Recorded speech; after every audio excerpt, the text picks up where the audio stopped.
How to fix WeChat app unusual network problem. Hello guys, this is Atticus and welcome back to another tutorial video. In today's video, I'll teach you guys how you can fix the WeChat app unusual network problem. So without any further ado, let's begin. First, what you'll have to do is check your device's network. Make sure that you're connected to a strong internet. And after you do so, you can simply go back here and even try to turn on and turn off your airplane mode. Now, after you've done all that, if it still does not work, simply open up your App Store and search for WeChat.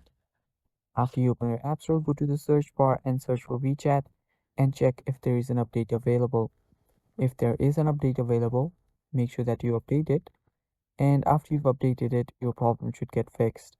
If that does not fix your problem, go to your settings, scroll down, go to General, and under General, go to your iPhone storage. And under iPhone storage, search for WeChat. After you search for WeChat, you will have to open it up. After you open the WeChat, what you'll then need to do is you will just need to offload the app and reinstall it. That will basically clear the cache on your WeChat and that will fix your problem. And that is basically all for this video too. Thanks for watching guys. Stay tuned for more.